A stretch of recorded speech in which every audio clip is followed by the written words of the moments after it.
A few weeks ago, I sat down and actually added up what we were spending on TV streaming subscriptions, and I expected it to be a little bit high.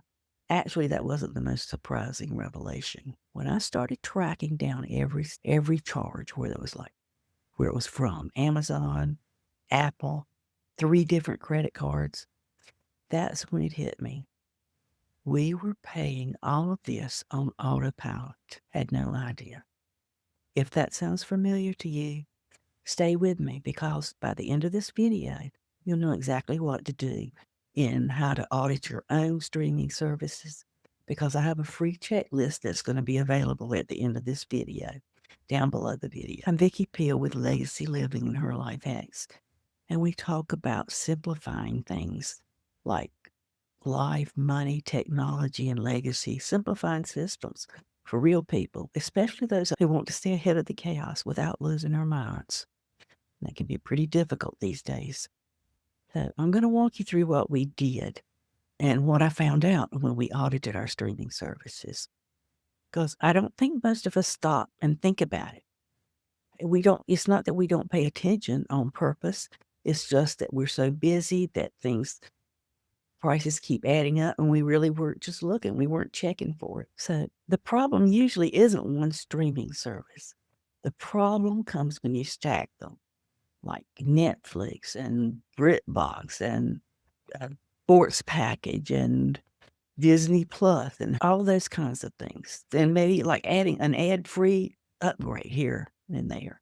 Those things add up. Individually, they're not so bad, but when you put them all together and they don't show up in one place like a cable bill used to do, you're not paying attention and it's easy to overlook it.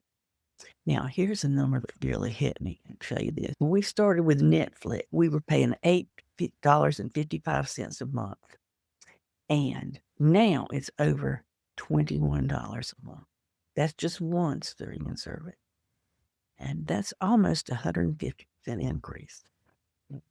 I think the other ones are pretty similar. So we never stopped and really asked ourselves, was it still worth it? We just kept paying it. We're not paying attention because the increases kept coming slowly, one little step at a time. And before you know it, you're really surprised when you actually look at it. You're just too busy living. You don't pay any attention to it. Now, here's what I want you to know. I didn't cancel anything. In fact, I didn't cancel everything. In fact, I didn't cancel anything. We use our subscriptions, and that's fine. But I did make a few changes that made things feel more manageable. First of all, I moved every streaming service payment to one credit card. Then I had one place to look. So every month I could just check and see what we were spending on streaming services before paying the bill. Now, another thing, if you have you checked out free ad-supported streaming? It's gotten pretty good lately. Tubi, Pluto, free tier, they're much better than they used to be. So if you haven't looked lately, that's worth checking out. And a few things I'd like to recommend before canceling anything you love. Audit your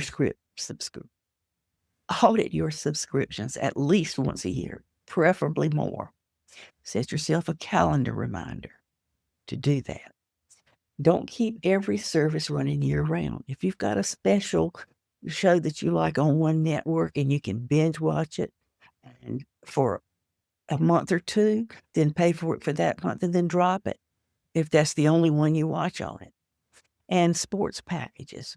The seasons end, so pay for them specifically when you want them and then stop them when the sports season ends for the sport that you're interested in. So pay attention to annual renewals too, because those are easy to miss and they're hard to dispute after the fact. If you've got them on your calendar when they're going to renew, then that reminds you to stop and take a look at it. And before you upgrade to an ad-free plan, think about it. Do those ads really bother you a lot? Or could you put up with it?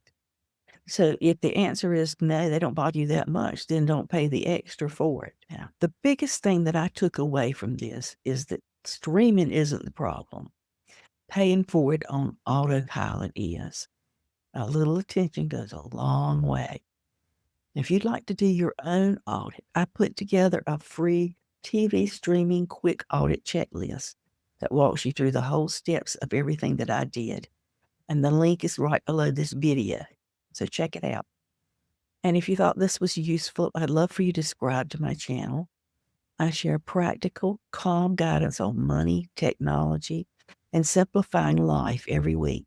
No overwhelm and no jargon. I'll see you in the next one.